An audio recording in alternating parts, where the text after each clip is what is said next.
I thought midweek against Ohio, I thought we showed a lot of grit, a lot of intestinal fortitude.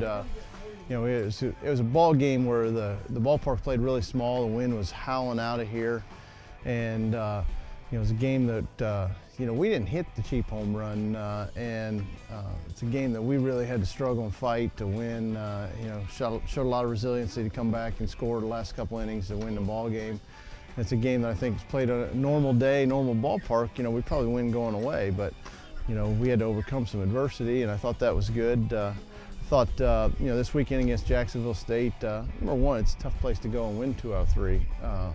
I thought Saturday, because we got rained out Friday. The first game on Saturday, I thought Aaron Lacer was as dominant for 3 innings as he's been all year, and I thought that was good to see. And I think just kind of ran into a little rut there. We had some pitches go against us, some borderline pitches, and then, you know, kind of lost a little bit of command, and then, you know, left one in the middle of the plate, and they made him pay for it.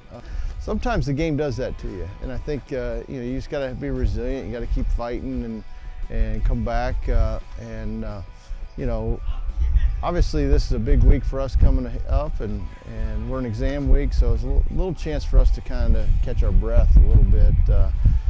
You know, the focus is on exams, you know, no midweek game, you know, very few practices, so you know, we should be rejuvenated come Friday when Murray comes to town with you know, a lot at stake, and I think 2 good clubs going head to head, and if you look at from an offensive standpoint, 2 of the better offensive clubs in the league as well as the country. So, you know, it should be a good weekend of baseball. It's just been a good year so far for me. I've had some. I think I've improved a lot from the last I guess all of college, but especially from this year to last year, I've really learned a lot about plate discipline, and I've worked a lot more walks than I did last year, which is. Makes everybody happy, makes Coach Mack happy. And other than that, I'm just trying to be the most consistent player, I guess. And it's really worked out a lot this season, and just putting together good at-bats for the most part all season long. And as for the team, you know, we have a lot of big-time attributes out there, and a lot of big-time stats. You know, Nico with the home runs, and Eli's at the top right now with batting average, and we have a lot of guys up there. And I think that's really good, but we also know at the same time that, you know, stats aren't everything. And once postseason comes, that we're gonna have to just put that all behind, and basically everybody's at 0. And then we'll have to just go on from there and keep playing well as a team.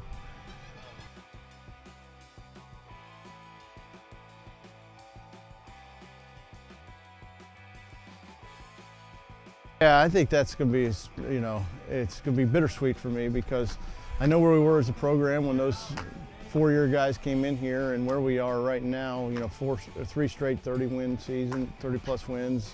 We went to a regional, first regional in 32 years in the history of the program. So, you know, those guys have left their mark here, and so that's going to be a bittersweet day for me, because they've all been really good players and big contributors. And then, you know, the Michael Patrick and Curtis Wilson and Will Schneider, you know, were transfers in here, but also they've left their mark as well. And you know, they're all going to be sorely missed, not only as players, because they're very good players, but all 8 of those guys are very good people. You know, several of them already graduated or graduating this Saturday. They're all going to get their degree, and you know, it's going to be fun for me to, you know, follow them, you know, in the next step in life after college. But at the same time, I'm going to miss not being able to write Ryan Kent's name in the lineup a year from now, or use Cable Wright out of the bullpen, or use Luke Humphreys and Seth Boyle, those guys, you know, and the, you know, the character integrity of a Jimmy Wright that hasn't, you know, played a ton in his career, but it's the first time you know, you've never heard the first peep, and he's been a great teammate throughout his career. So, you know, we're losing more than just some good players. We're losing some high character guys.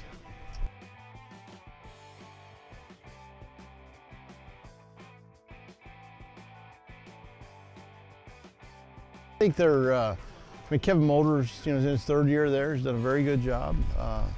You know, we've seen their development as a program, kind of paralleled ours over for our first 3 years. I think they're a very good offensive club. I think they're going to be ready to play. I think their pitching is not a strength of theirs. It's not poor pitching by any stretch, but it's not the strength of their club.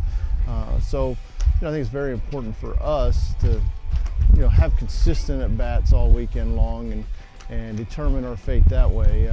I think they're going to be very motivated. Obviously, they want as good a seeding as they can possibly have. We're in second place, and we control whether or not we're going to be in second place.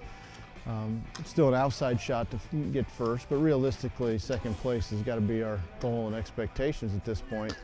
But at the same time, there are several teams that still have a chance to move into the top 6, or anywhere from 6 through 2. So there's a lot to play for, a lot at stake, and should make for high-intensity baseball.